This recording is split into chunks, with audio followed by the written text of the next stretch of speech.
Do I sound okay, Charlie? I didn't think to ask. You sound absolutely luscious. I think you're describing the wine, not me. Oh, I'm just getting my adjectives ready. From ScienceSortOf.com, you're listening to Science Sort of.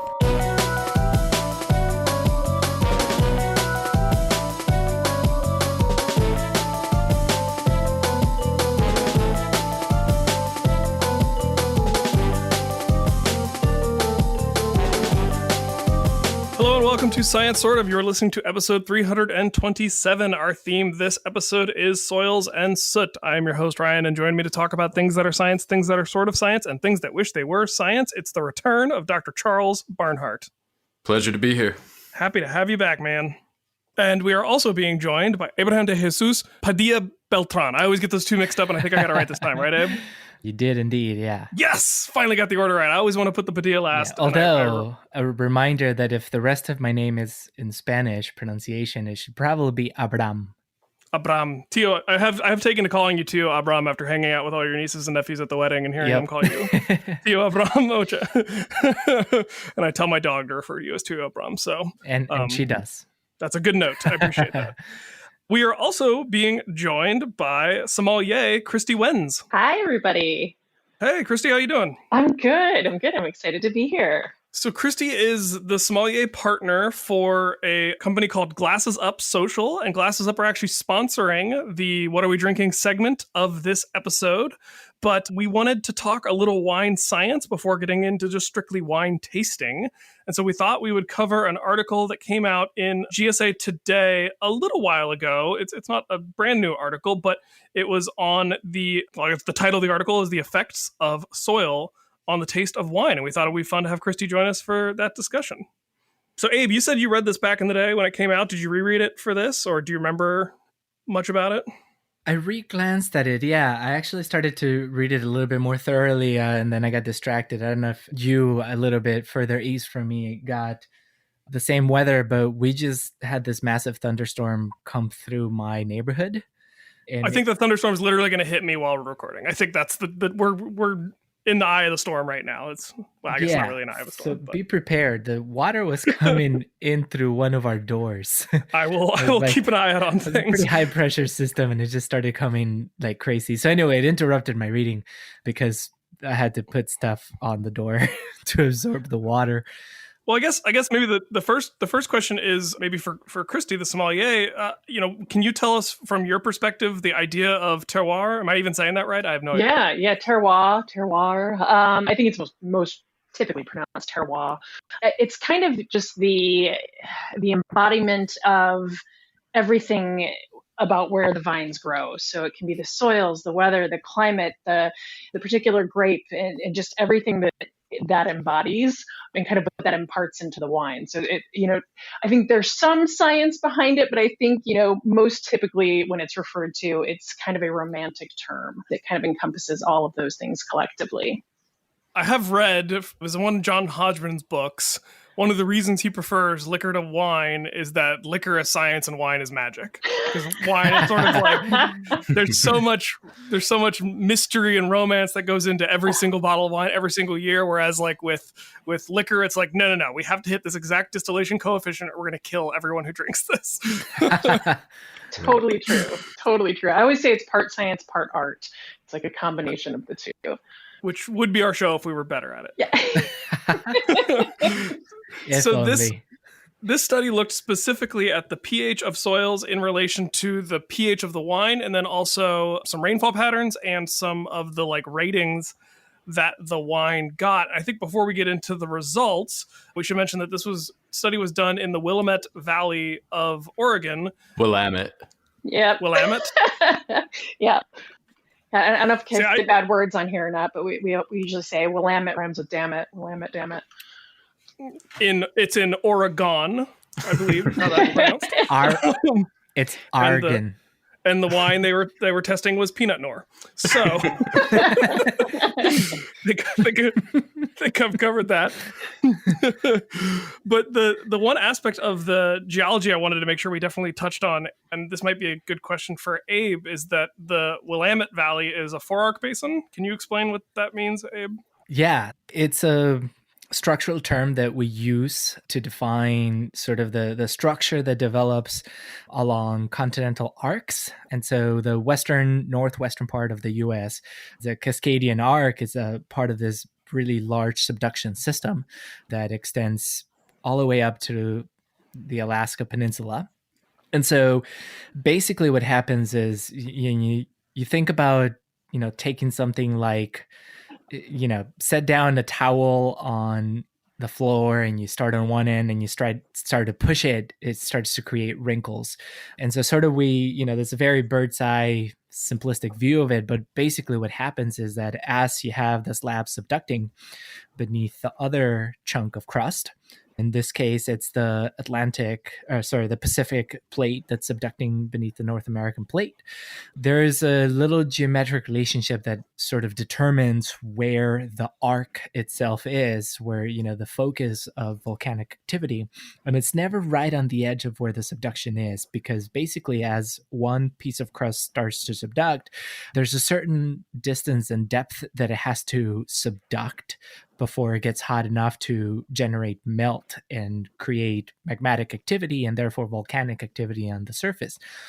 And so that's a certain distance from the surface manifestation of the subduction. And between that arc and the subduction itself, which is offshore, there are these basins and valleys that develop. And so that's where we're referring to for arc, meaning from the main arc of the Cascadian subduction zone, it's towards the subduction side. I tend to think of it as it's before you hit the volcanoes, right. So the valley kind of forms because you've got like a crumple zone on one side, and then so the crumple is one side of the valley, and then the other side of the valley are these volcanoes that pop up, and so you've got this dip in the middle. And then you also generally tend to get what we call a back arc basin or back arc valley. And so that's very simply, it's which way are you looking from the arc, forward towards the subduction or back away from it? I think that makes sense to me. And then in this area, you get all this really good soil. And I learned this from reading this article, that apparently the soil in the valley, or one of the soil types in the valley, is this thick, jory silt loam, which is the state soil of Oregon. Charlie, did you know your state had a soil? I did not. I like that as well. I was like, I wonder if Virginia has a state soil. It's a pretty hippie state, so there's soil on everybody. Suggesting this was a particularly crunchy move on the part of the Oregon state legislature. Yeah. And then the grape that is being examined for this particular... Well, I guess the other thing I want to say about the soil is some of this soil was deposited by the Missoula floods, and we've never talked about the Missoula floods in depth on the show, I don't think, and that is something we should definitely cover at some point, because that is an insane part of the geologic history of that part of the Northwest that I think not a lot of people know about. There were these insane floods, Kristy, that like Noah would have been scared to see this flood. How intense and big it was. It essentially had like a glacial dam that formed this giant lake, and then the glacier melted just enough that it let just a massive amount of water out and scraped the ground clean for miles and miles and miles. Wow.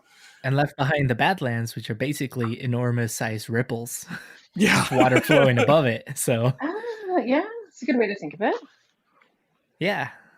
So the grapes that they were looking at are Pinot Noir grapes. Kristy, can you tell us a little bit about the Pinot Noir grape and what makes it special and why people love it in this region of the wine growing world? Absolutely. Pinot Noir it's kind of it's a super finicky grape to grow. It really only grows well in specific places, and it's generally the cooler climate places, which is, why Oregon and the Willamette is such a perfect place for it. And it's, I'm sure there's lots of soil matters that go into that as well, but it's a very difficult grape to grow. It's got thinner skins, so it's susceptible to more disease. So it takes a lot of hands-on management from the time the vines are planted through the grapes being harvested. So there's a lot that goes into it. And they're generally lighter style reds, so they're going to have the higher acidity, lighter color, more fresh fruit flavors. If they're aged in oak, they'll have some of those oaky characteristics too. They can age really well.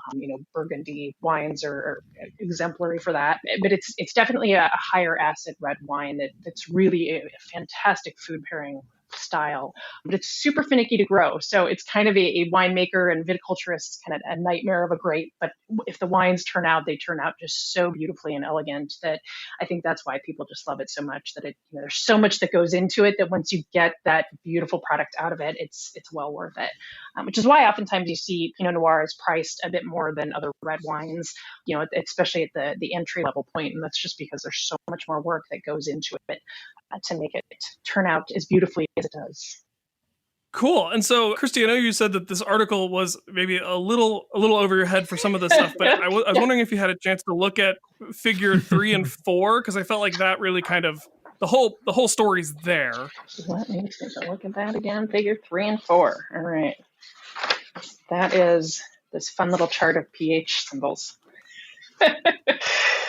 Yeah, so they took a look at the soil pH, the grape pH, and the wine pH, and they found, I thought it was a little surprising that they found that the soil pH was inversely related to the wine pH. So as the soil pH goes up, the wine pH goes down. Okay.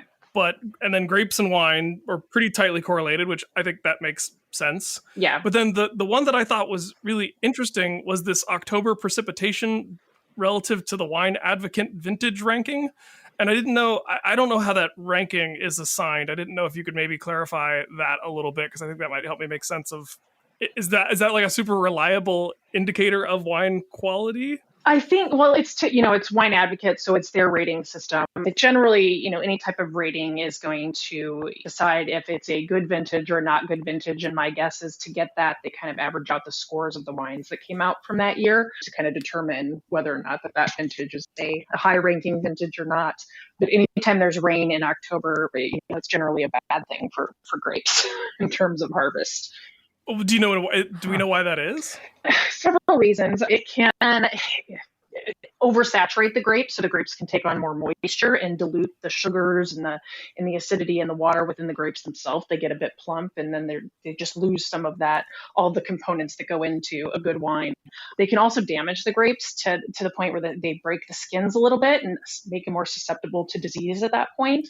So, a lot of times if there's rain forecasted at harvest, the viticulturists are watching the forecast and they'll go out there and harvest if they need to a couple days early to avoid rain, so that they can avoid that, because it will reduce yields. It's going to reduce the quality. Oh, it's like that sensitive, like a single day's rains. Yeah. Wow. Yeah. That's wild. So that chart doesn't surprise you? No. But I do have questions for you guys about, and I was in a Riesling study this summer, and Riesling is known for its, zippy acidity.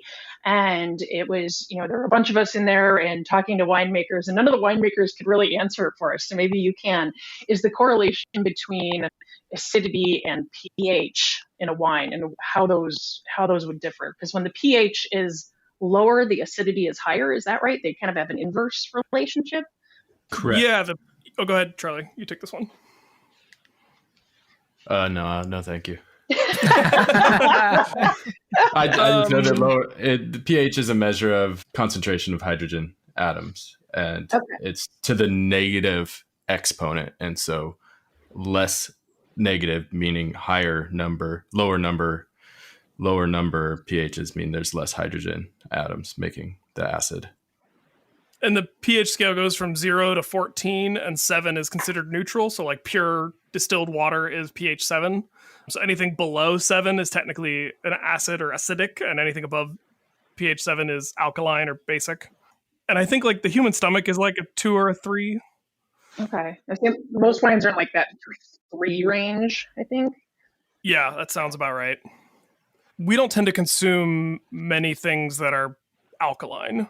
Okay. Like alkaline tends to be things like bleach and lye, not necessarily things you want to be eating. There's a reason they're called acids. Yeah.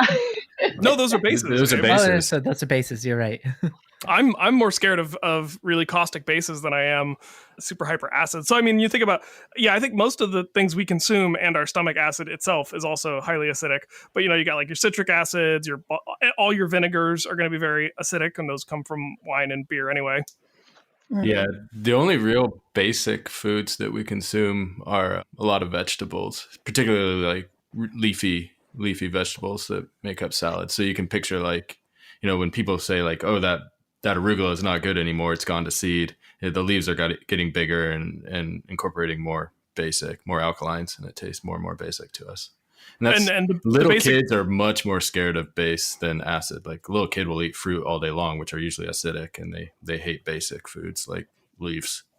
Interesting. So, Kristy, basic compounds tend to taste bitter. Okay. So a lot of bitterness comes from alkaloids, which are high pH products, and so like the bitterness in herbal, like leafy greens or broccoli or stuff like that, those are all coming from alkaloids, and those tend to be produced by the plant to prevent herbivory. So it's a defense mechanism. Okay. And that's one of the reasons kids are so sensitive to it, because the kids have more bitter taste cell receptors, so that as they're learning the environment and putting everything in their mouth, they're figuring out which things they should not be eating based on the extremely bitter taste. Interesting. And interestingly, most anti-inflammatories and painkillers are basic. That's why, like, if you accidentally like chomp on a Tylenol, it tastes terrible. Okay. Oh, I didn't know that. Unless you're like an opium addict and you like the taste. I was going to say, I've never tried that. Yeah, no. Actually, this is a complete tangent, but I learned recently that Tylenol actually works okay for opium addicts, because by the time they've gotten to the point where the opium or the morphine or whatever other narcotic they're on, they've developed a crazy resistance to, but they haven't developed a resistance to acetaminophen, so they can still take a Tylenol and get some pain relief. Oh, totally. Yeah. I mean, that's at the hospital. The docs always prescribe Tylenol, acetaminophen to the opium addicts because the opium won't work. So, Kristy, did that answer your question about soil pH now that we're talking about opium? Totally. So I think the conclusion of this study was that the two of the traditional tenets of vineyard management, one, quote, treat vines mean to keep them keen, and two, quote, deep-rooted vines better express terroir. Mm-hmm. Terroir. Are those phrases you'd heard before, Kristy? And Yeah. does it surprise you that the study proved that those are maybe true? No, that sounds about right. They always say that the vines got to struggle in order for, the wines to be, at their best. And that makes sense, because when the roots, go down and dig down deeper into the soil, that's, when they're kind of struggling to find those nutrients and the water that they need. That's kind of, they want the vines to struggle. That's kind of one of the colloquial, things that we talk about in the viticulture end of winemaking. Yeah, and I thought they threw in like one little ecological tidbit in the conclusion that I thought was really cool. And because we can go ahead and end our discussion on this, or I guess maybe one or 2 points. But one, they theorize or hypothesize that it's the stress of trying to pull nutrients out of acidic or low nutrient soils and not getting extra hit of rain in October that causes the vine to put more resources into the grape. So essentially more sugar. Mm-hmm. And that thinner skin to make it easier to eat, because they're trying to attract a disperser, where they're trying to attract like a bird or a mammal to come eat it and then poop out the seeds somewhere far away, because it's almost like the vine is realizing, and I'm adding an anthropomorphized consciousness to this vine that doesn't exist, but it's like saying, I know that this soil is not good anymore, so I'm going to invest in my offspring rather than investing in myself, and try to get my offspring somewhere better. I think that's pretty well established with florists. Like, to get the plant to flower, the rose to flower, you just treat it terribly for a week or so. So I think that's really cool. And then the other thing I thought that was really cool was they weren't really able to address the highly complex chemistry that goes into all the flavors, but they did show that that October rain trend for wine quality is real. Wild. Neat study. Yes. Well, you guys thirsty? Did we work up a powerful thirst? Yeah. So, and I want to hear all the minerals and soils you taste in the wine now. Can I point out before we move on, one of my favorite parts of this is I usually try to pay attention to the methods, right? Because what were they doing? And my favorite part of this is, they talk about data collection and where they were getting all the information. And the statement, all of these commercial data were obtained using 21st century equipment and industrial standards. One of my favorite statements. I was like, got it. You got it on the internet. Yeah. Say what? Yeah, we I'm going to use that. Yeah, I'm gonna use that. It's fantastic, right? Yeah. And they got the supplemental data published, so you can go pull that data yourself and run this study again if you want. And as someone who pulls a lot of data for my job from, previously published material that I get by Googling everything I need, I think I might start using this method or methodology. I like it. All right. Well, with that, we're going to mosey on over to our next segment, which is What Are We Drinking?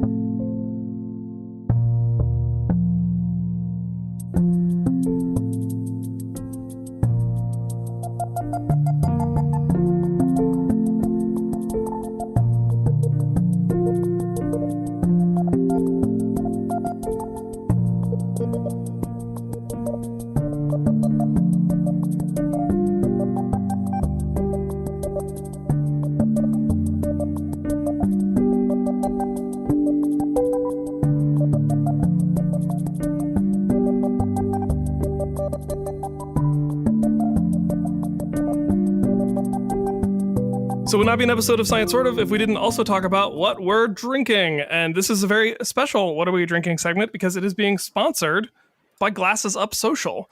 Glass Up Social is a new business that is all about bringing friends together around wine. So what they do is they get a different winery each month. They deliver small little tasters of a couple of wines from that winery, and then they coordinate with all of your friends to help schedule a group call. You all hang out with this monthly virtual catch-up. You get to drink all the same wine together and just talk about whatever's going on in life. And it overcomes the issue of whenever you end a conversation with somebody and you say, oh, we should do this again soon, and then you don't. Exactly. When you know you've got a box of wine coming, then you have a good excuse to hop on the call and hang out with your friends. So Abe and I have actually been using this service. How have you been liking it, Abe? I think it's great. When I first subscribed, it was a very active thing of like, we were in a thread, we had a text message with everybody going, we figured out a day of the week, when we could all meet. And then ever since, it's just kind of like once a month pops up on my calendar when everybody's free. And then once a month, a box of wine arrives and like, oh, right. It's that time of the month again. It's so nice and easy. And you get to try some wines from, wineries that none of us can go visit right now anyway. And, right? And if you like the stuff you get, you can purchase it directly from the winery. And usually the wineries they support are cool and interesting. And so, yeah, it's been a really fun service to be involved in. Kristy, how did you end up getting... Actually, you know what? The question I want to ask first is, can you tell us a little bit more about being a sommelier and how you got into that in the first place? Yeah. So I kind of came into it as a second career. I've spent the first 20 years of my career in PR and running a PR company. But I've always been surrounded by wine. I've traveled and, the world and gone to wineries, and that was always kind of the focus of what I did. So I just kind of took a leap and transitioned into wine travel writing and wine writing. And then from there started getting certifications. I am a part of the Wine Spirit Education Trust, which is WSET certifications, which is basically, learning about viticulture, winemaking, quality, and style. The only thing it doesn't teach is the service portion. So there's a different certification organization that teaches the service portion and the restaurant side of things and hospitality side. So the side I'm focused on is more the viticulture and the winemaking and the education component, which kind of fits in nicely with Glasses Up, because then I get to just talk to people about the subject I love, and I can talk for hours about it. So it's been a good fit, but it's been kind of a winding path to get here. But I'm here and I love it. It's just a fascinating world. I always tell people it's like a rabbit hole. Like once you're in, you can't get out. The more you learn, the more you realize you didn't know, and it's just this never-ending, exploration and learning experience, and it's just awesome. That's very cool. And then, so what exactly do you have to do to be declared or designated like an official sommelier? Because isn't there a board or something? It's not something you can just self-declare, right? It depends. It's interesting. I actually have that same question. So there's the Court of Master Sommeliers, which is probably what you're thinking of, and that is where they teach the service side of it, and they go into viticulture and winemaking, and there's different levels of that, and that's where the Master Sommeliers are as well. That it's kind of a whole other leap to get to that to get to that level.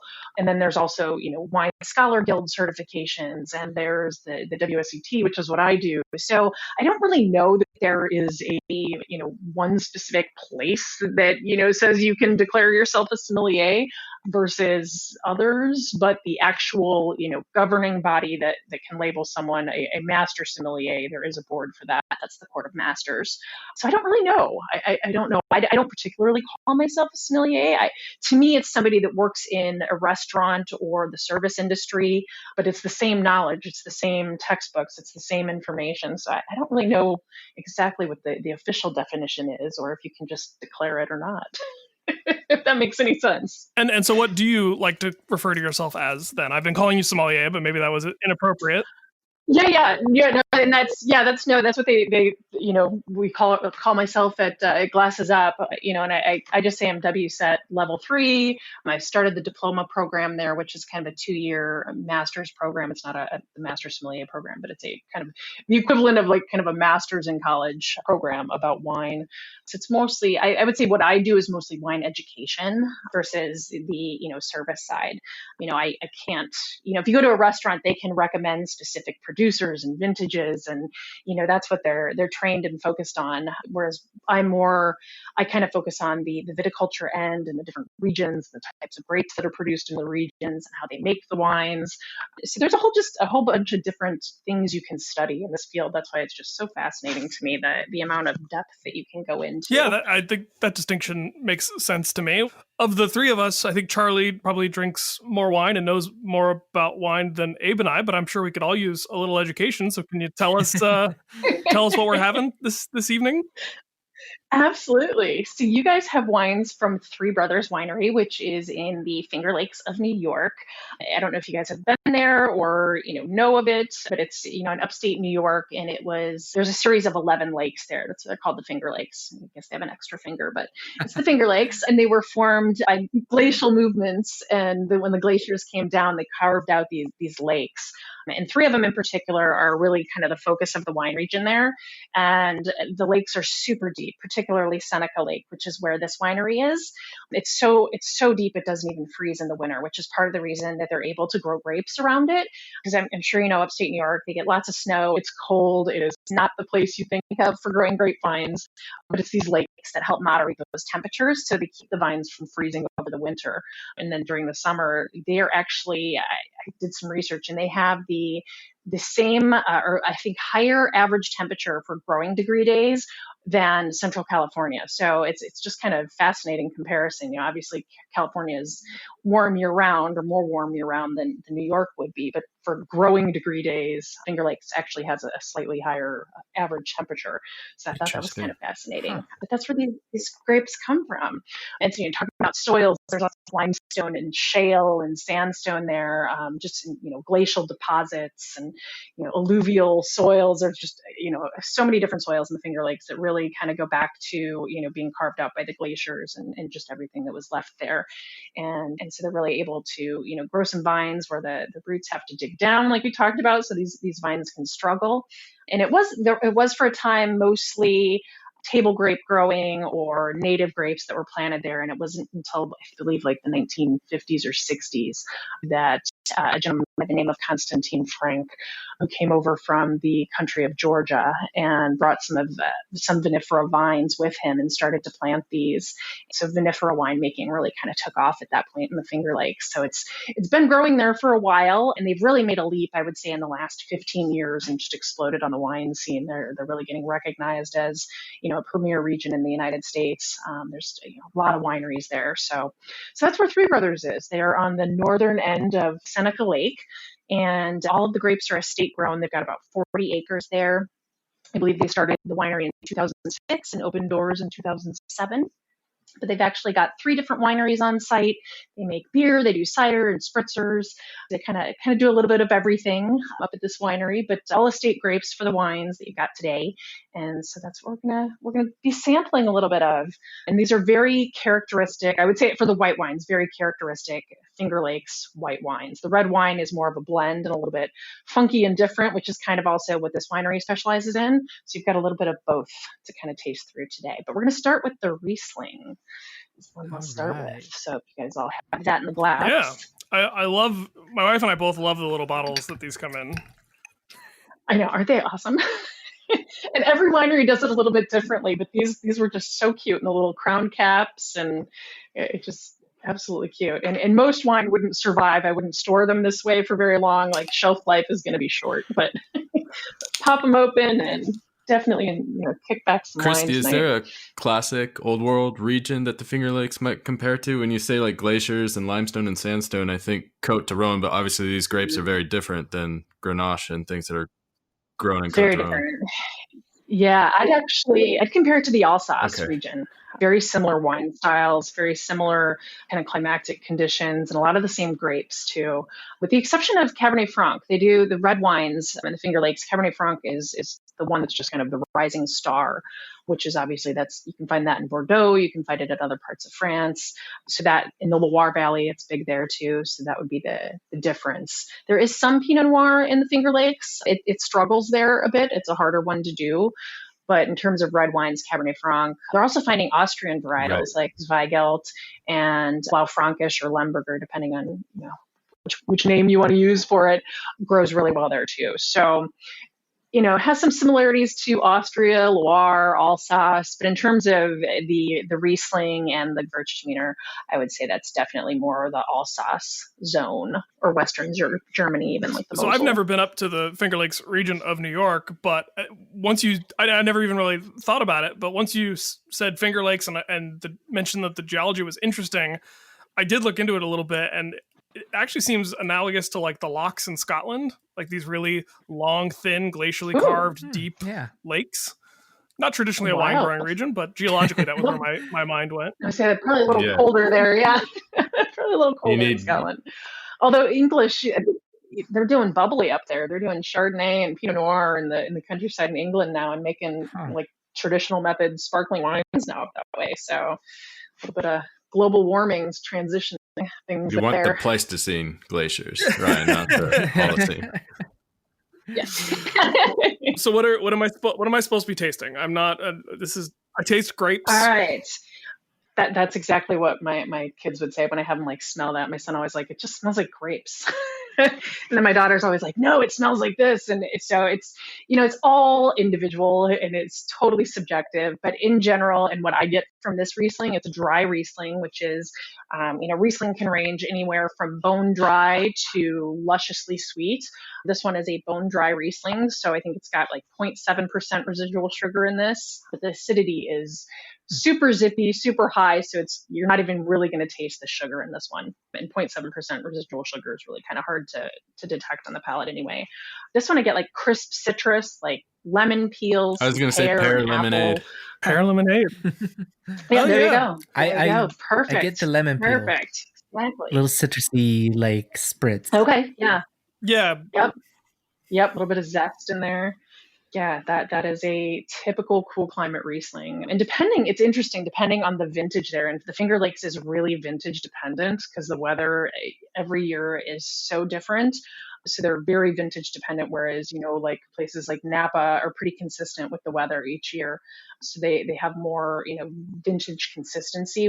For the Finger Lakes, it's more vintage variation. So it's kind of fun. It's, the winemakers get to, really kind of play with things a little bit and have these, completely different tasting Rieslings is a great example. You can go there and have Rieslings from the same vineyard, but it can be a different block and it can be a different clone and they will taste completely different. It's just fascinating. So if you ever want to kind of go, get kind of science geeky on Riesling, Finger Lakes is the place to do it. They will break it down by soil, by clone, by, where it is in the vineyard and the aspect and elevation. And it's fascinating. And it's, you really kind of, they're nerds too. Like, yeah, exactly.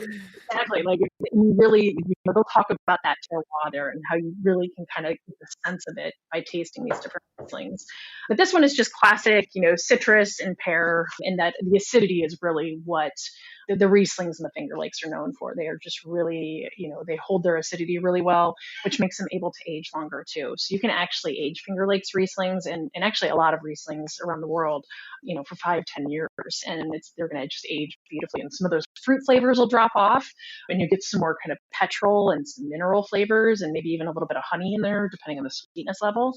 But Riesling's just kind of a fascinating wine because you can age it, you can drink it now, and it's just going to have such life and vibrancy throughout the course of it. So it's a fun grape. But this one is very traditional Finger Lake. So excited you guys get to taste this one. Do you guys have any thoughts on it? What do you think? So Abe and I are cheating a little bit because we've done a tasting with these wines before, and nice. I guess since we are participating in the Glasses Up Social program, but I really like this wine. This is one of the favorites from all the wines that we've had over the couple of months that we've been doing this. And I do a version of like a coq au vin with white wine instead of red wine, and it calls for a dry Riesling, and I would absolutely use that in this recipe. Use this in that recipe, and I think it would be awesome. Oh, that sounds amazing. Sounds very good. Awesome. That's my thought. I just think it's really easy and palatable and approachable. I think this would be great to have with appetizers while you're getting the grill hot before having a barbecue with some friends. Socially distanced, of course. Of course. Yeah, of course. Definitely. No, I think this is a good one. And even with like some lighter foods, just fruit salads, something super light and easy, even like a light charcuterie plate. I think this would be perfect. Well, Abe, what do you think? Since I've already spoiled that we've had these wines before, but I like it. Good. Love to hear that. Yes, this was one of my favorites too, probably from the months we've done so far. But I'm a Riesling fan, so that's probably why. Just such a fun grape to work with and get to taste. So exciting. I want to throw out too that we are going to, there's actually have an offer for your listeners to get if they're interested in getting these wines or joining up with Glasses Up, we do have an offer for your listeners too. So throw that out there. Yeah, tell us about it. Awesome. So it's our subscription is $28 a month.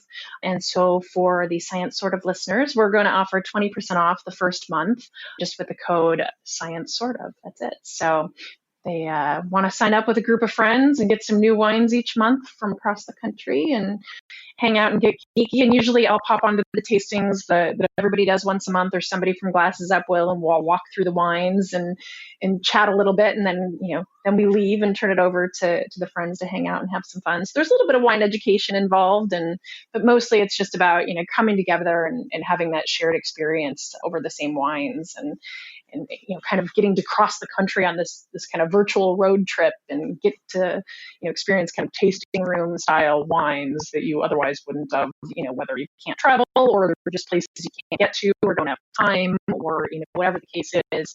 It's just a great opportunity to kind of tour the United States and sample some boutique wines that you can't find in the stores or at restaurants. And so we hope to see some of your listeners pop in there and meet some of them in the tastings.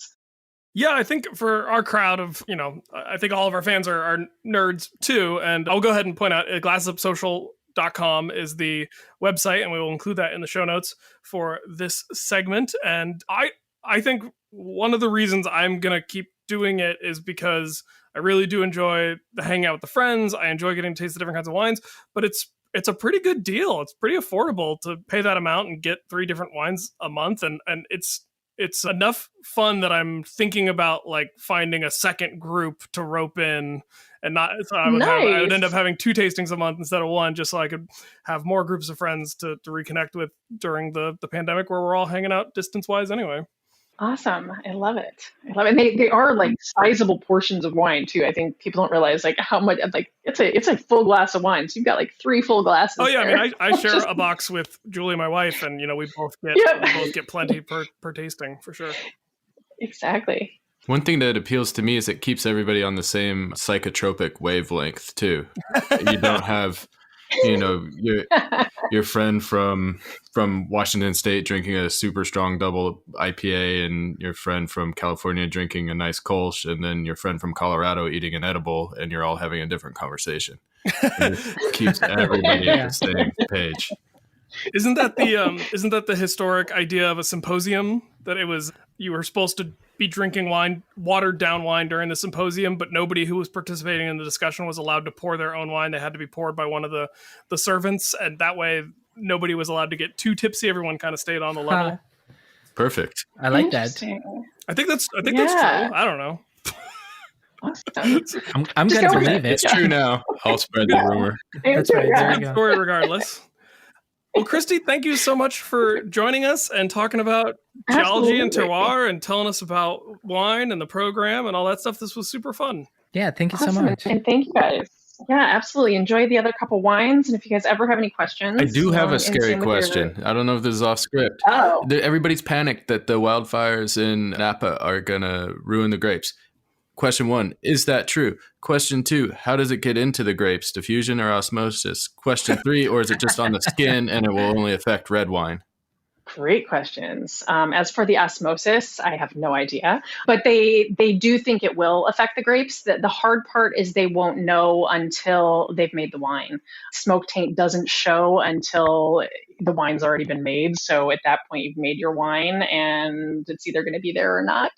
I have heard that there's somebody that's developing some type of a yeast strain that can help against smoke taint. So that was something that was in development, I think in Washington State, actually.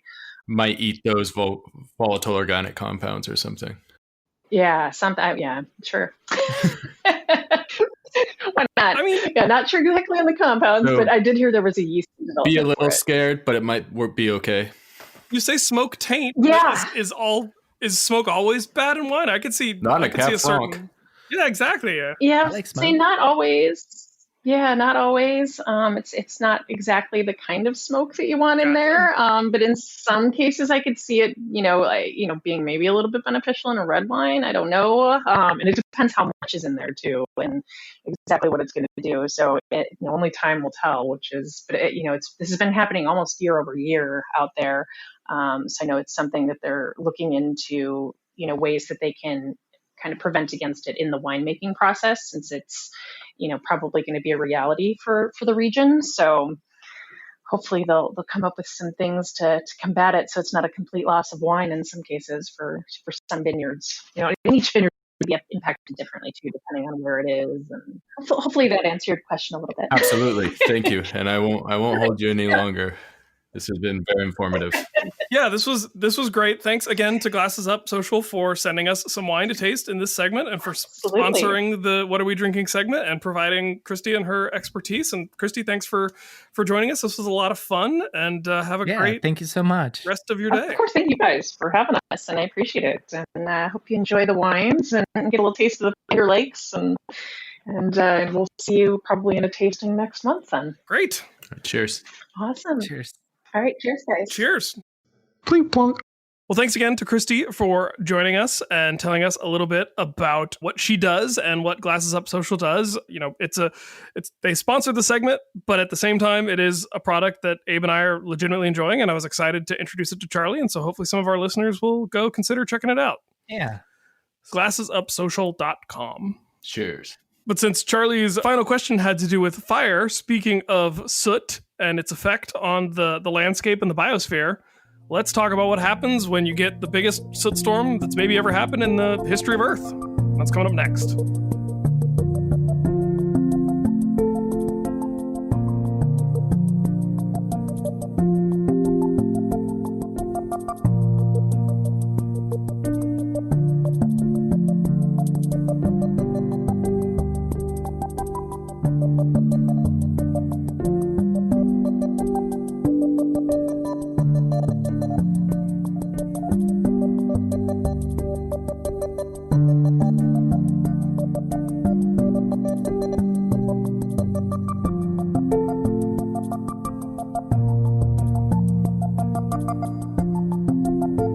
So for our second topic today, remembering that our theme was soils and soot, we are going to talk about the soot storm that occurred, which sounds like it sounds like that should be a stand-in for saying the four-letter storm. Oh yeah, it's right? It has plenty of similar sibilance.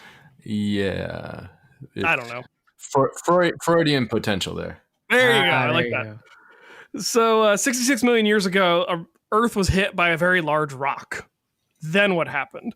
Charlie, you did impact stuff for your PhD, right? Yeah. So this is, if I can remember back 10 years, this is the Chicxulub impact. And I think it was 10 to the 21 joules, which is a tremendous amount of energy. So that's a 1 with 21 zeros after it. 1 joule is the amount of energy it takes to lift an apple from the floor to a table. So now you lifted that many apples times 10 to the 21. In a few seconds. In an instant. I think a better reference, and I hate making these references, but it's something we all can kind of picture, is the Hiroshima or Nagasaki impact was 10 to the 13 joules. So 21 minus 13, quick maths, what is that? 8. So this is 100 million Hiroshimas happening simultaneously. Not pretty. And the size of the impactor, so it's the energy released is a function of both size and speed, right? Yeah, it's kinetic energy, so that equals 1/2 times mass times velocity squared. So it's more dependent on the speed. And anything impacting the Earth will, at bare minimum, be going 11 kilometers per second, because that'll just be due to the acceleration of that body within the Earth's gravitational field. Usually it's going much faster than that. Yeah, the estimates I've read are roughly 20 kilometers a second. And depending on how big it was, estimates vary between 7 to 50 miles in diameter. If it was on the higher end of those estimates, some things that I've read just to put the scale of this disaster in perspective is that it is possible that while the front end of the asteroid was hitting Earth, the back end was still in space outside the atmosphere. My God. Yikes. Yeah.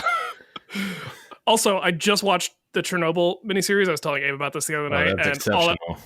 all I want to do is talk about Chernobyl in regards to crazy, mind-boggling natural disasters, but we can't do that right now. So Earth gets hit by this giant space rock that's moving.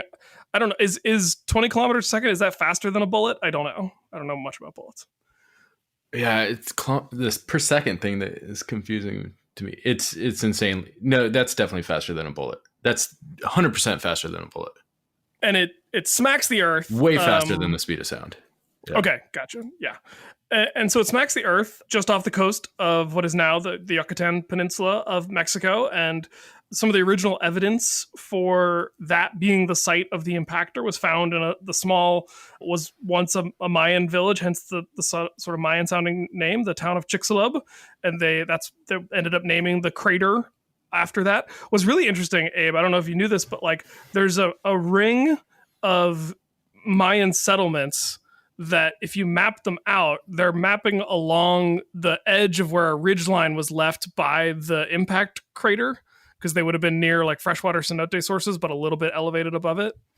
So you can actually see evidence of how the impactor affected, the Mayan arrangement of towns and villages, which is just so cool. I guess that makes sense. Really, it all relates down to resources. Mm-hmm, mm-hmm. So that's pretty cool. And speaking of resources, the oil exploration efforts in that region of the Gulf of Mexico in the 60s, the geophysicists were like, weird, I see an oil field, and then in a stratigraphic layer above it, I see the same oil field. And they didn't know why that was occurring, and they just said, oh, well, it's oil, let's drill for it. But what was happening, it was the entire Earth got folded over onto itself. So picture dropping a marble into a bowl of milk, that peak, that splash, and as that peak goes upwards and then back down, opens up like a flower in a toroidal shape, it fell back down on top of itself at a radial distance. And so you had the same stratigraphic layers being mirrored in the stratigraphic record. They're like, somehow somebody picked up the whole Earth and folded it onto itself like a blanket in a radial fashion. Sounds like you're talking about a stuffed crust pizza, and I am here for that analogy. Yeah. We put the cheese inside the... Yeah, exactly. It's a stuffed crust. Some sort of weird, crazy, double-folded calzone. So, Charlie, can you tell us a little bit, what... I've heard these crazy analogies about, the rock itself would have been vaporized as it was hitting the Earth. Can you tell us just a little bit, what happens when something like this impacts a planet? Yeah. A lot. It's just a tremendous amount of energy. And so anything what is energy? It's the capacity for change, capacity for environmental change. And so at first, there's going to be a huge shockwave and flash as the meteor hits the mass of the atmosphere, which is tremendously massive. All that air there is in its way. And so it stomps on that air, like stomping onto a puddle or something. And so that air quickly flashes bright, brilliant light and is dispersed from the crater. And then it penetrates into the Earth at an equivalent and removes an equivalent amount of mass to the mass of the meteor itself. That's Newton's third law, basically, right? It has to transfer all that mass moving at speed, and it clears out that equivalent amount of mass. So if this thing truly was, what'd you say, 60 miles across? 20 kilometers a second and 7 to 50 miles in diameter. Yeah, that's an insane amount of mass. And so the energy has more to do with the speed of the collision and how quickly it moves and how much energy is deposited around it. And then the size has to do with its volume and mass and how much material would be injected into the displaced and injected into either the surrounding region as an ejecta blanket or kicked up into the troposphere and stratosphere, or in this case, most likely large portions ejected out of Earth's gravitational field into space. And I feel like the artist impressions, which are, they're artistically, they can be stunning, but they usually have some sort of dinosaur or pterosaur like looking at this impactor as it hits. But I feel like it must have happened so fast, and wouldn't there have been like a huge amount, like it would have just been a blinding flash of light and then you're dead if you were close enough to see it. Yeah. Right? I mean, 10 to the 21 joules, I can imagine, like, it'd be like, I mean, what's the sun hitting the Earth with? 10 to the 15 joules? The surface of the Earth is getting 10 to the 15 joules. And so at that point, you have like a million suns staring at you. It's not good. It's basically just a big flash before you ever see anything, and then it's gone. Yeah, you just see a flash, and you wouldn't even have enough time to process that you saw a flash. You'd just be gone. Dead.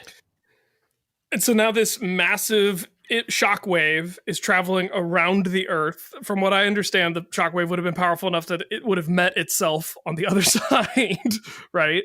Yeah, it probably rang around the Earth several times. Which is so causing, It's nuts.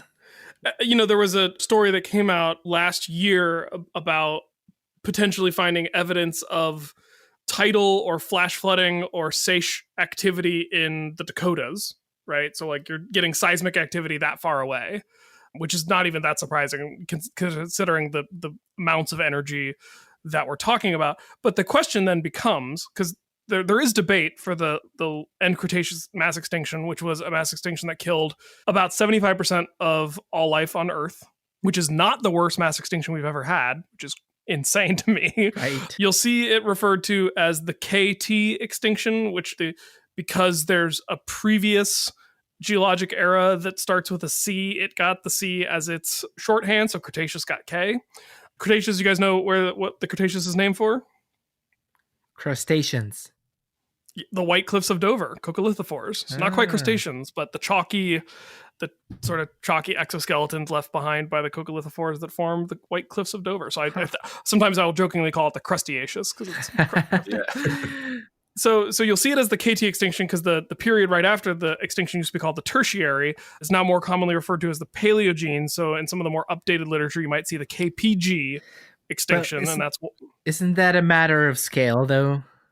Yeah, but I think Paleogene's because I think the one is an error, the other's an epoch, something like that. Yeah. It's matching up. It's matching up the correct. This is why I'm a physicist. I fail this stuff. I cannot remember all this garbage. So just give me 1/2 mv squared. I'm just trying to give people a little context for the different terminology they might see when they're reading about this. But there is some debate over whether or not it was the impactor, this Chicxulub event that caused the extinction, or there's some pretty massive volcanism happening on the other side of the world in the Deccan Traps. Yeah. And then there are some people... And those are in the India region. Yeah, so it's basically a superfluous post-mortem report. what thing killed the patient? The bullet to the head, falling 15 stories off the building, or falling into a lake of fire, or the freezing conditions that the body left the building from. I don't know. This analogy is all messed up and morbid, but everything killed everything. We're trying to figure out what killed it the most. Well, it is interesting. I do think it's interesting to try to tease apart exactly what the triggers were for this massive global extinction event, if only because, we would like to maybe try to avoid another one.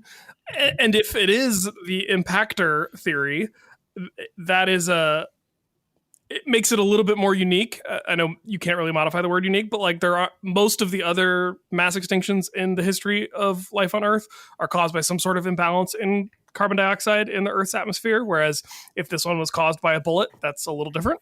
Yeah. So I just think it's worth discussing. It's super fascinating.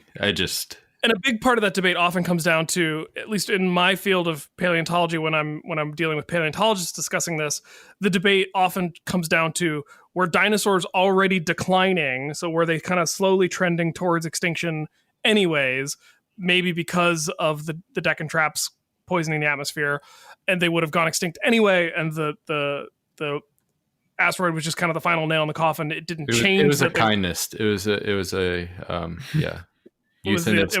euthanasia called the final scene in Old Yeller. Yeah. Syndrome. And podcast is over.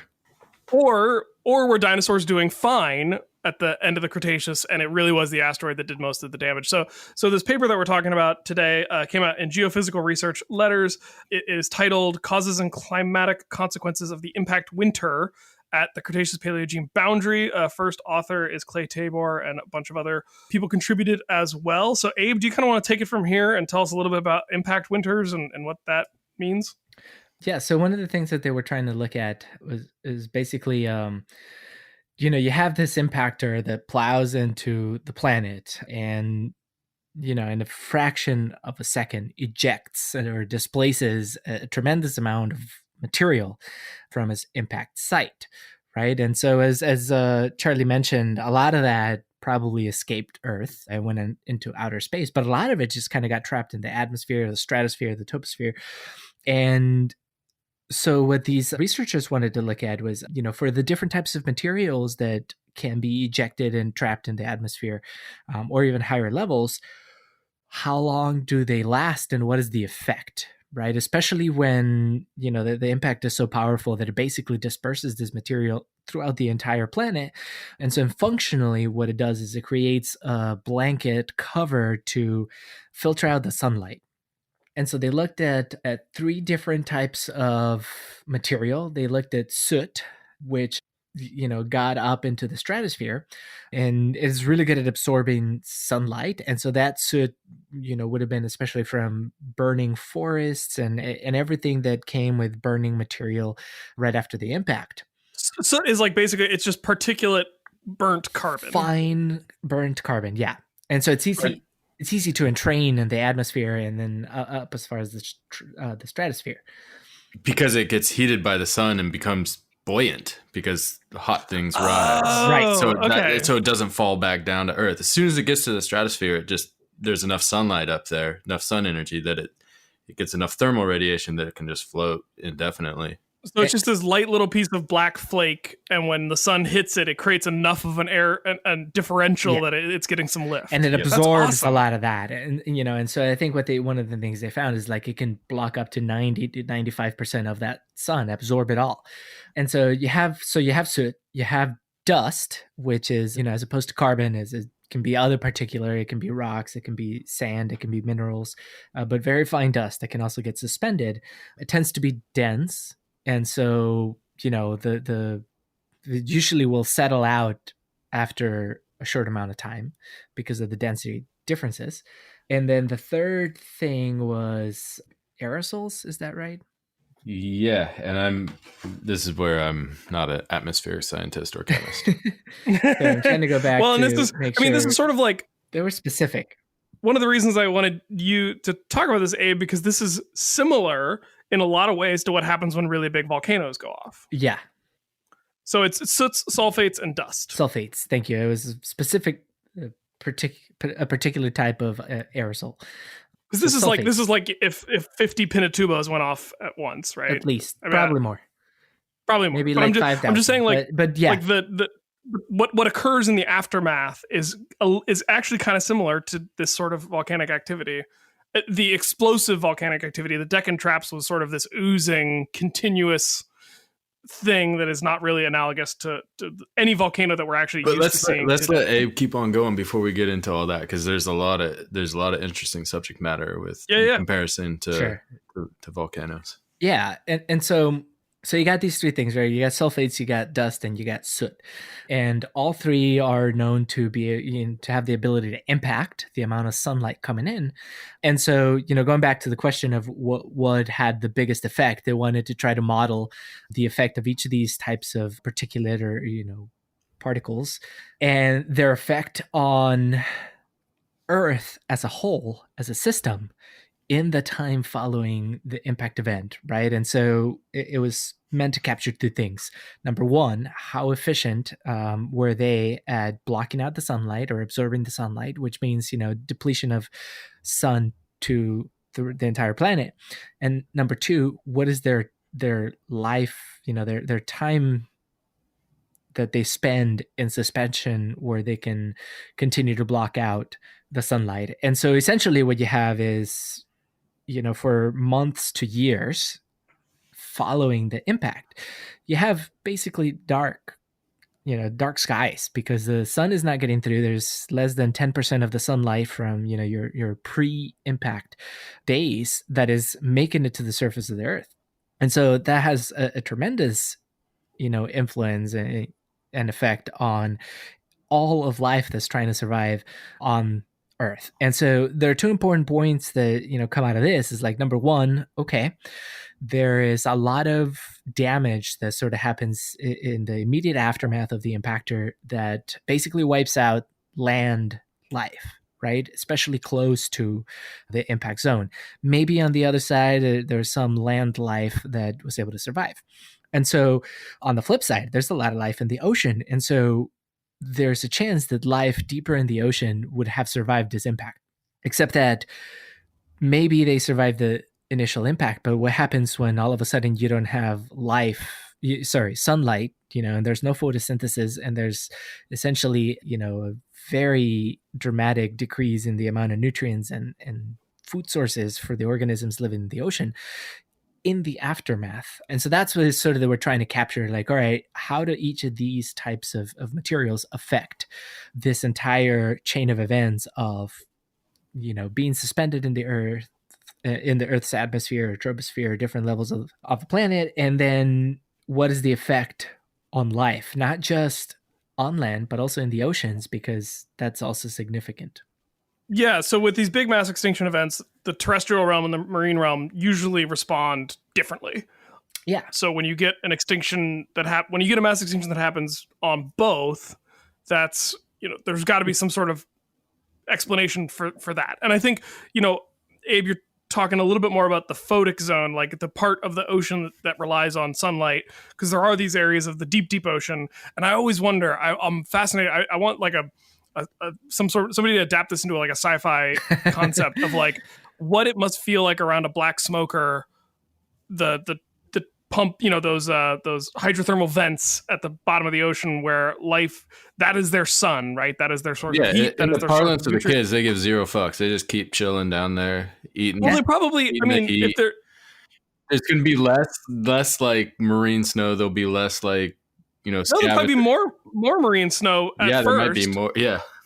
They'd probably be like, man, things are great right now. And for people who don't know, marine snow is the detrital particulate matter of decaying marine organisms that is kind of consistently falling at this constant rate down towards the bottom of the ocean and is an important food source for a lot of things. It's ectoplasma. It's just ghosts falling down. You're eating ghosts.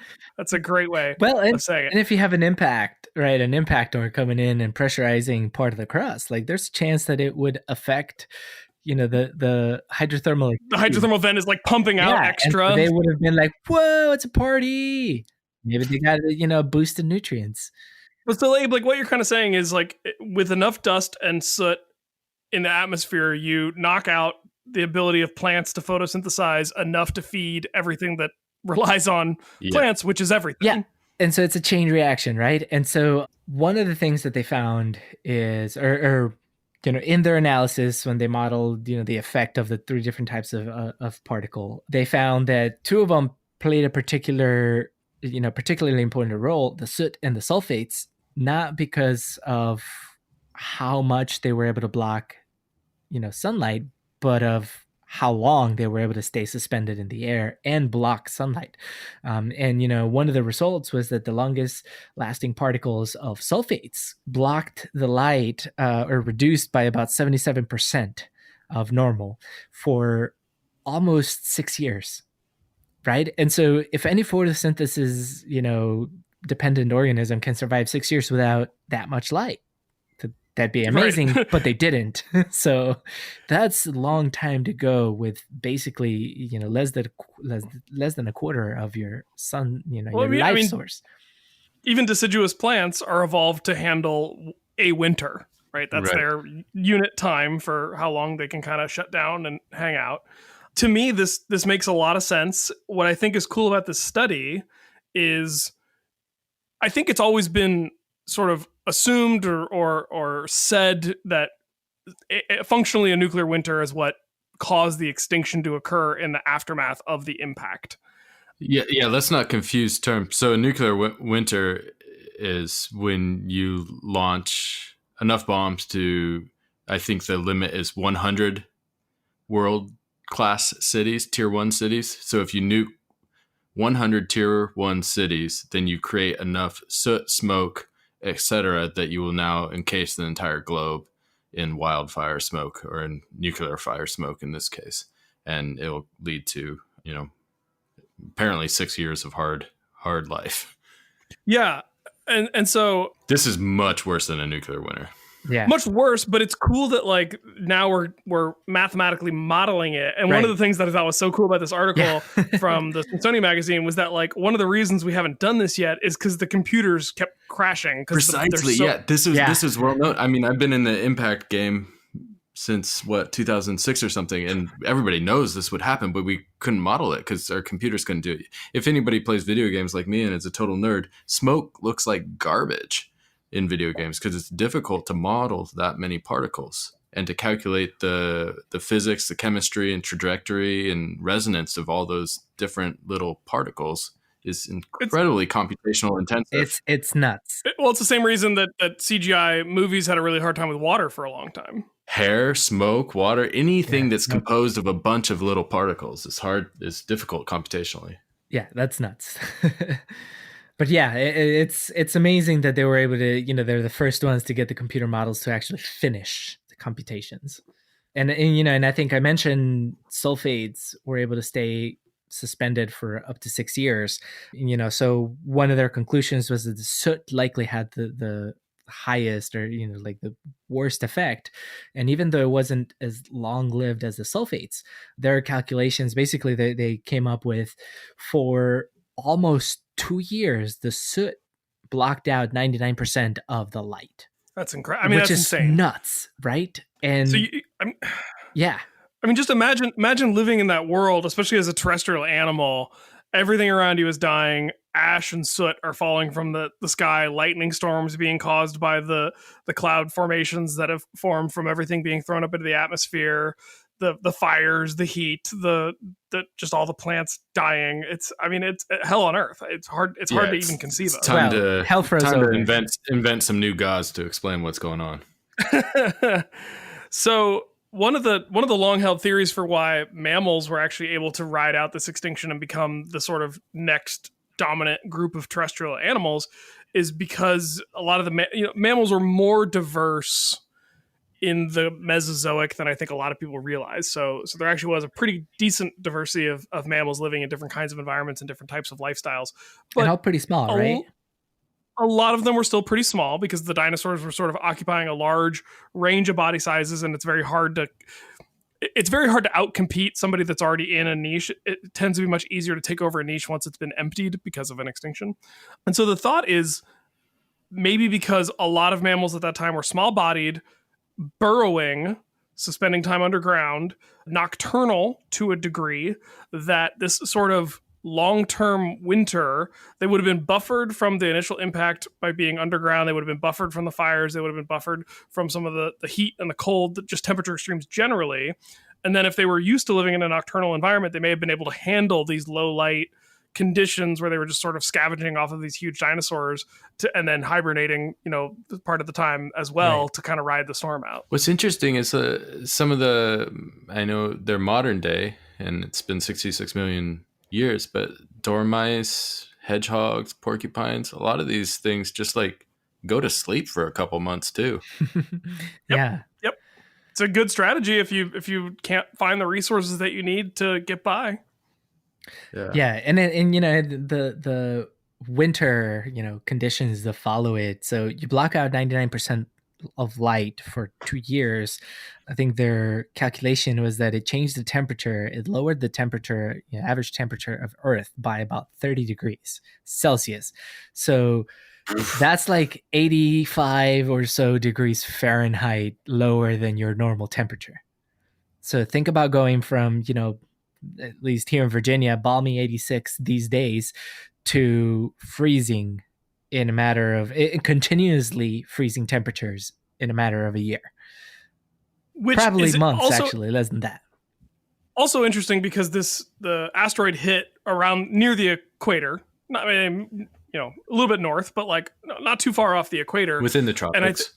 And didn't this study also find that like the more temperate and polar regions wouldn't have had it as bad, and so like animals and plants that were already adapted to those environments of being cold and dark might have had a little bit easier time surviving, and then spreading out into the areas that had been abandoned by all the death. That's right.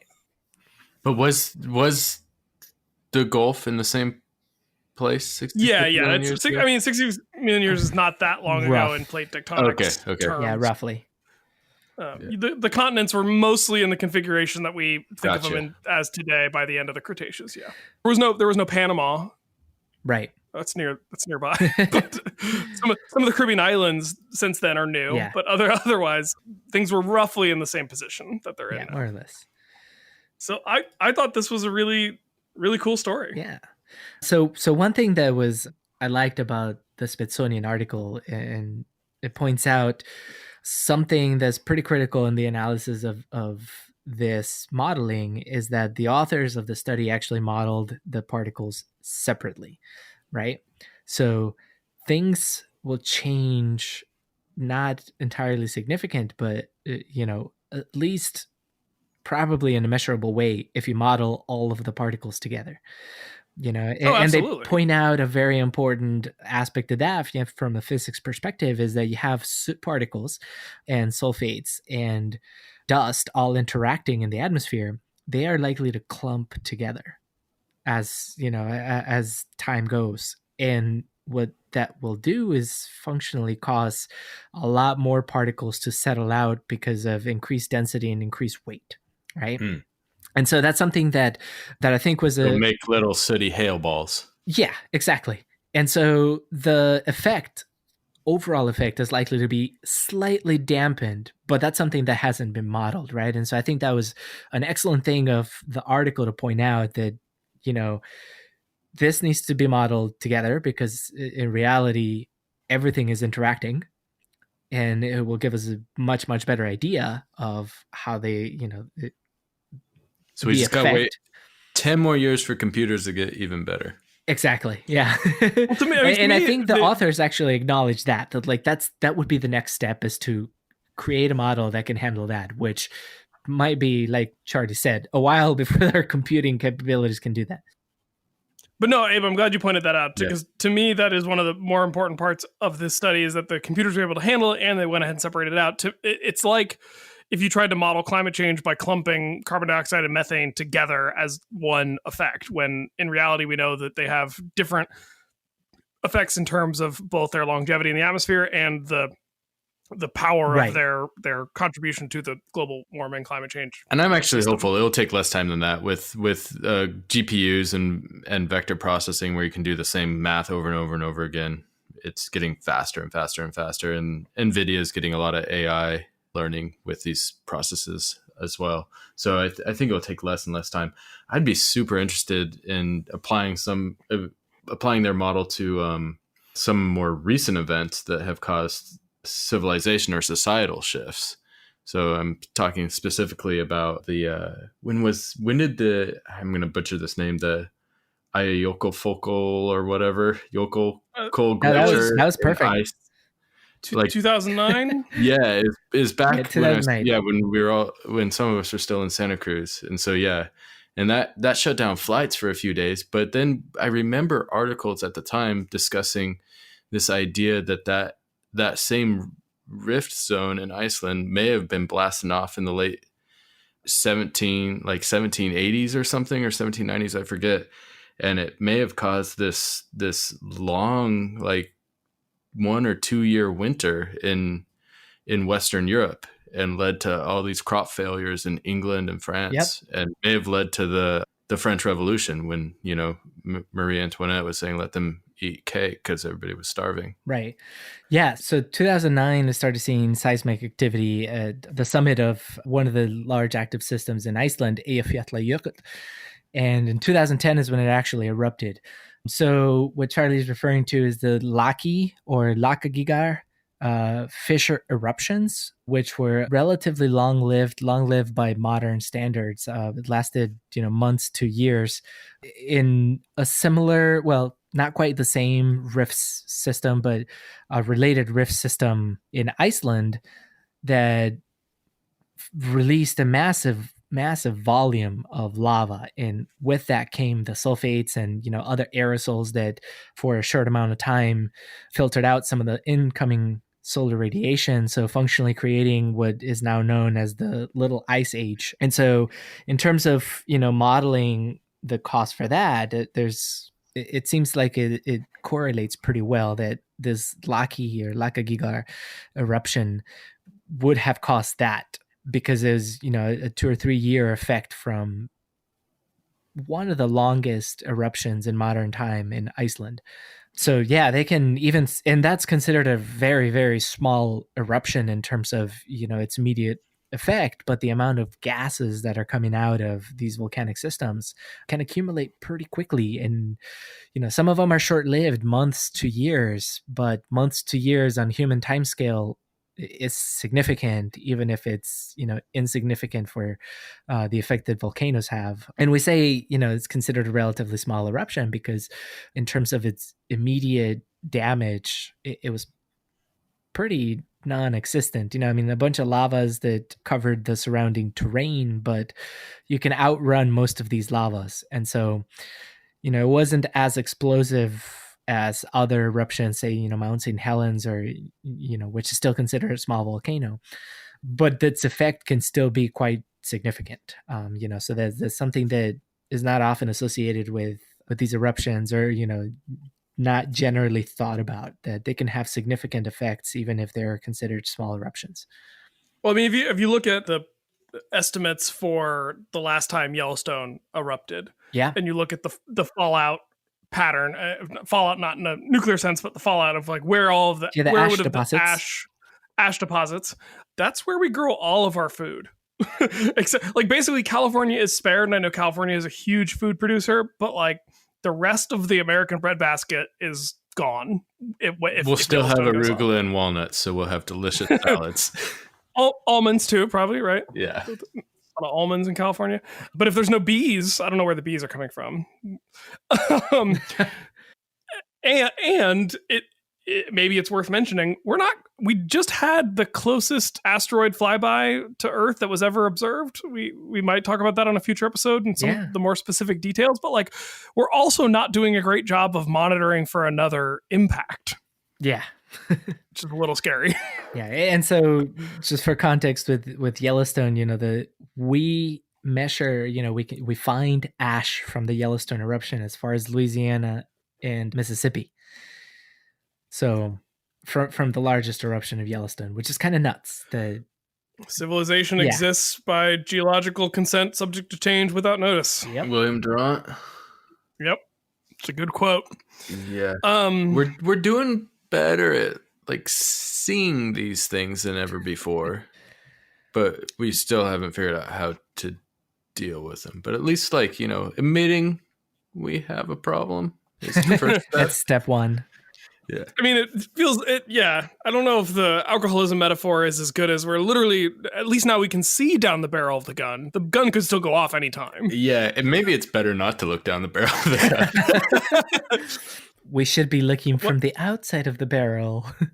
Well, speaking of outside looking in, people listen to this show and they write into us, and we look at that, and when we read it out loud to people in our final segment From the inside of our studio that we're all socially distanced in right now, of course.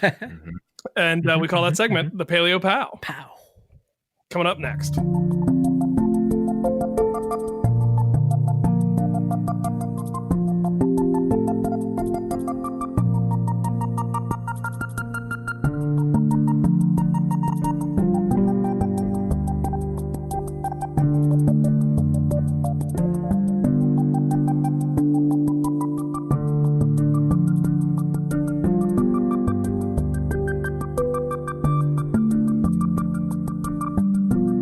PaleoPOW is the final segment of the show where we read feedback from the listener sent in by you to us, sent back to you. It's the vicious but natural cycle of content recycling that we need to have a sustainable show. You got to recycle that It's content. green. It's green to recycle. It's green. This is the green old deal that we have with you, is that you send us stuff and we will recycle it back out to you. So I will go first because I have a very brief one, and I will just say that we got a comment on our YouTube channel because our episodes are on YouTube. What? Did you guys know that? No. Yeah. Our hosting provider is able to push the episodes to YouTube, so I've been pushing them to YouTube for a little while now, and we got a comment from Sal L, who said, "Longtime listener, good job, keep it up." Awesome. That's all I need to hear. Yeah. I will do that. That was posted to the episode 320, which was keeping cool on climate, which we just talked about climatic cooling. So it all comes together. Nice. Yeah. And so I was excited by that. And we're obviously trying to keep going, and I think we're doing well continuing this. We do intend to keep it up. Whether or not it will be considered a good job by longtime listeners is not something we can say. We're not going anywhere is the final point. We do have a YouTube channel. It is Science Sort of on YouTube without the ellipses because that wasn't something YouTube would let us have. What? But it's just our episodes. There's no video content other than the logo as the image that's on the screen while you're listening. But if that is your preferred way to listen to podcasts, that is a way you can get the show. So feel free to comment there. I do go and like the comments when they're positive, and it's very nice to see that there are some folks checking it out via that particular streaming service. Awesome.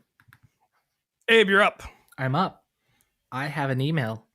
And I have an email from Tara F, who writes to us. The subject of this email is, "But the scientists love the books." And Tara says, "Greetings, scientists. A while back, I sent you all photographic evidence of my Bigfoot sightings on a couple of the Hawaiian islands, and you read my letter on a podcast. Yay. And thanks. I continue to listen every single week." So I'm going to interject here and say, awesome, Tara. Glad you're listening.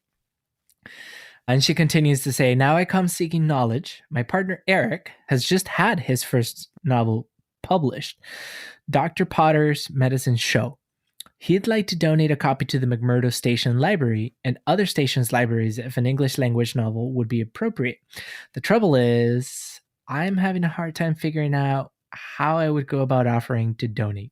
I imagine that space is limited at the stations and both space and weight are limited for transport to Antarctica. I also suspect that I'm running out of time.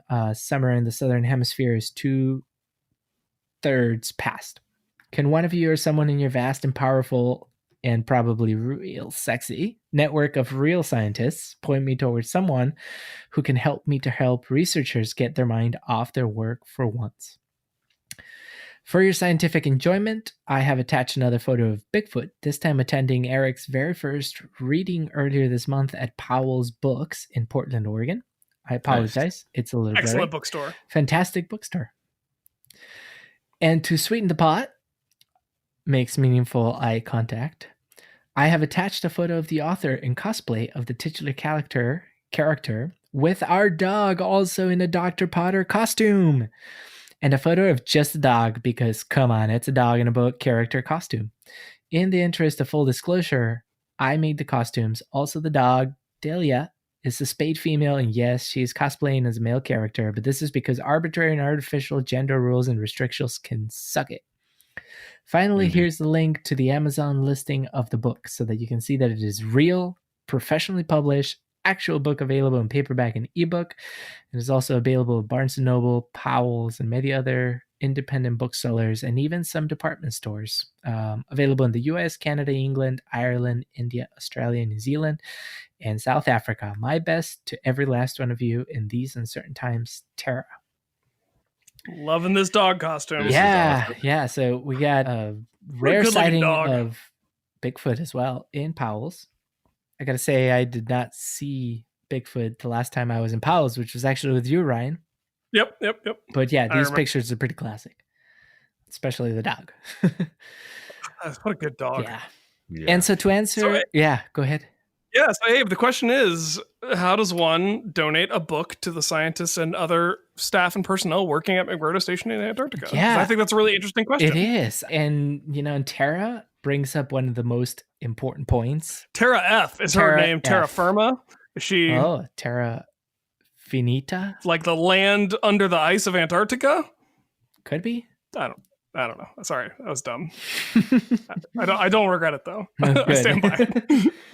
And it's on topic.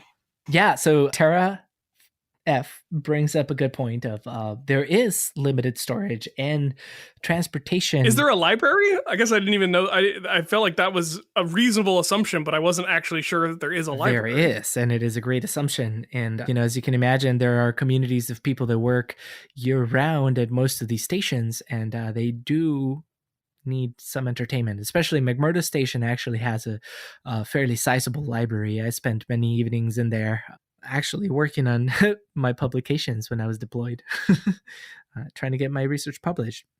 But there are actually two libraries in McMurdo Station. One is a scientific library, which is stored in the Prairie Science and Engineering Center, where the lab and offices for the researchers are located.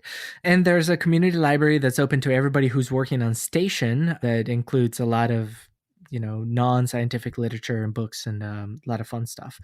And so, with storage and the cost of transport and getting materials down there being high for being in Antarctica, there is a lot of thinking to, what gets accepted. And so a lot of the contributions are usually stuff that people take down and donate. But if I was going to donate without being able to go down there, the first place I would start would be to contact the media relations person at the Antarctic Support Contract, which is the contractor, the group of contractors that run the logistics for the US stations. And so they have a website which might be difficult to navigate. It's kind of geared towards scientific community and getting the answers they need about that. And so that is one place to look, but the Facebook page for the Antarctic Support Contract, which we could link to, also has some contact information. And I believe the person listed on there, Elaine Hood, is the media relations and communications point of contact for the Antarctic Support Contract. And so this is sort of, the contract that runs the United States Antarctic program. So that would be the first place I would start. I would reach out to Elaine Hood, who's listed on here with her email, and just ask about, a donation. And I think that would be probably the best person to start with. And if she can't help, she'll know exactly who will be able to. Or I would say that if any of our listeners happen to be people who go to and from Antarctica regularly and want to get a copy of this book and read it and enjoy it, presumably, and then leave it donate at McMurdo. Yep. Yeah. That's another good way to do it. And that happens a lot, actually. So, yeah. What's the bird that steals everything? Skua. Yeah. Just don't let a skua steal your book. Or your meal, or your hat. I said they steal everything. Yeah. That's what I said. Yeah. Well, you also got to protect your meals and your hats when you're out there. So that was a really cool, interesting question that I'm not sure many other science podcasts could have actually answered. So I'm a little proud of us for handling I think I've actually donated a book or two from my deployments down to McMurdo. And I'm sure, well, Beverly, my wife, was at one point the supervisor for the lab. So she had to deal with a lot of donations for the scientific side of the house, the donations to the lab. But fun fact, one of the coolest donations that showed up or was organized for the Crary Lab library was a reprint from the Royal Society of London, I believe, of all of basically it was a reprint of the newspaper or the newsletter that was printed in McMurdo Station at the time that the British Antarctic, the early explorations from Captain Robert Falcon Scott. They had a little publication that they would print in the early 1900s when they were there doing exploration. And so there was a reprint of these books that was donated by the publisher, which has basically this fantastic collection of stories and news from the early 1900s that originated on the station, which is pretty cool. South Polar Times, I think it was called. That's why you have to support local journalism in these trying through time and space. All right, Charlie, what do you got for us?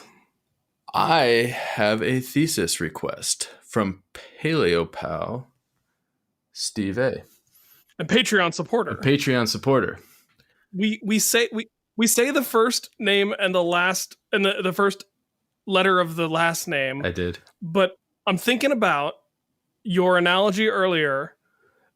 And so without giving too much info away, you did mention the idea of putting an apple on the floor to the table.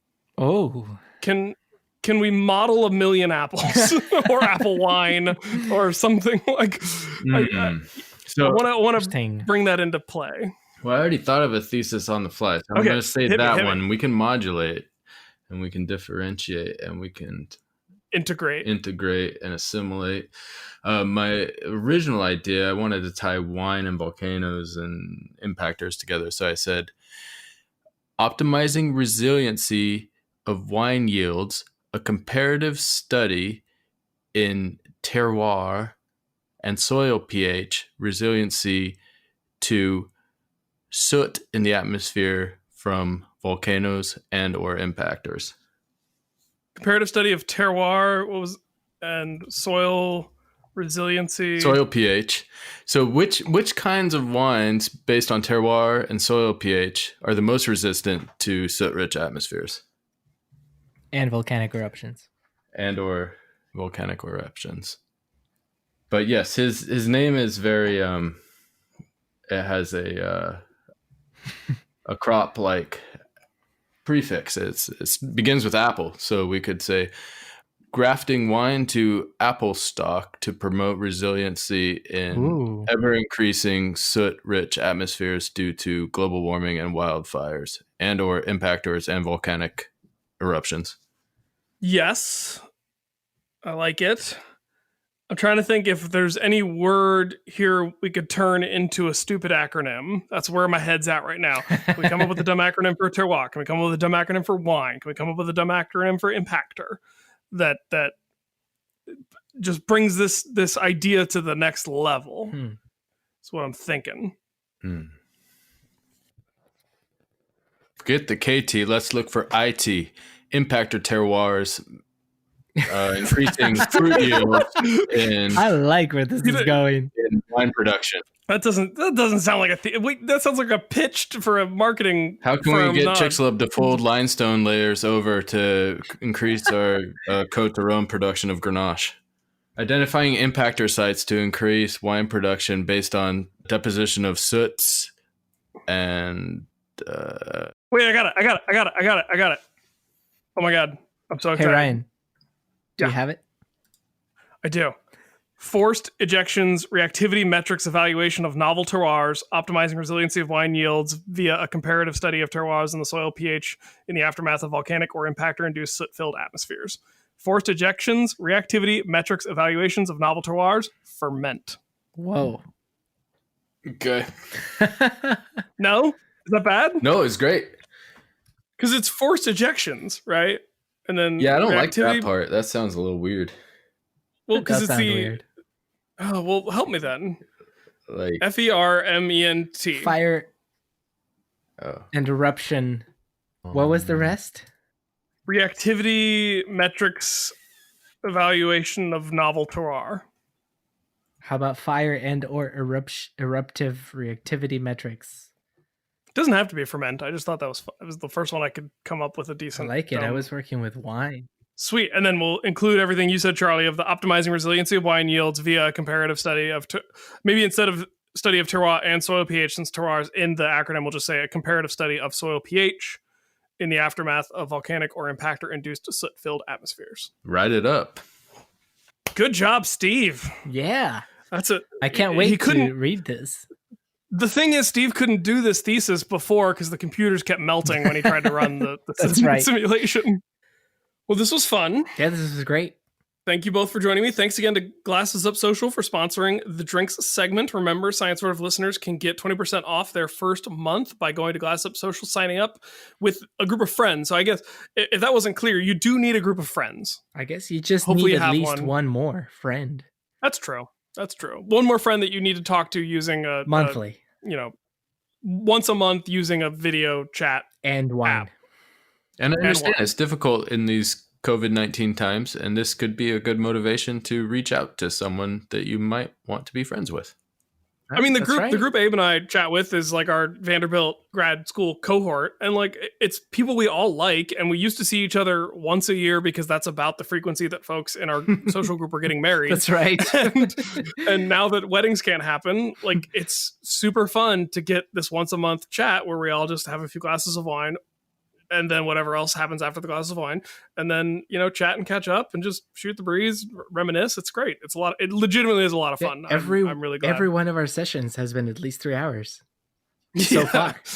So thanks to them for sponsoring the What Are We Drinking segment. And if you do end up using the service, use the promo code ScienceSortOf at checkout for that 20% off. But also let us know that you've signed up for it because we partner with them because we thought that the types of people who listen to the show legitimately would appreciate this sort of opportunity, this sort of product at this time in what's happening with the world. And so if you agree, give us that feedback because that's important for us to know that these sorts of partnerships are fruitful, to use a wine making term, I guess.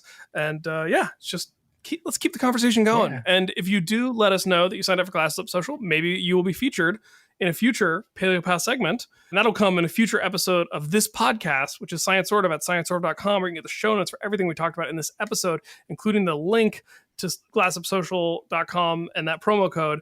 But when you refresh your podcast feed in about 2 weeks from now, I can promise you're going to get a whole lot more science. Sort of. Visit ScienceSortOf.com for show notes, links to all the stories we talked about, and ways to interact with the hosts, guests, and other listeners. Science Sort of is brought to you by the Brachylobe Media Network of podcasts, with audio engineering by Tim Dobbs of the Encyclopedia Brunch podcast. That's all for this week. See you next time on Science Sort of.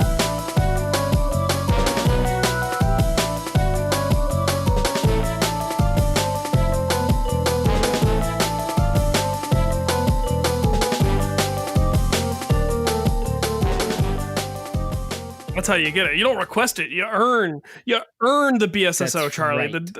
We are the committee, and we don't just hand these things out for free. Wait, you gotta literally bribe us with money, and we'll give you a degree. We are a for-profit university. Okay. As a neo-socialist, if you want a thesis, hit me up. But as a member of this podcast, you gotta give a little cash. Well, the podcast is still free, so it's not like we're a capitalist endeavor in that sense. Oh my God. I'm learning so much about us.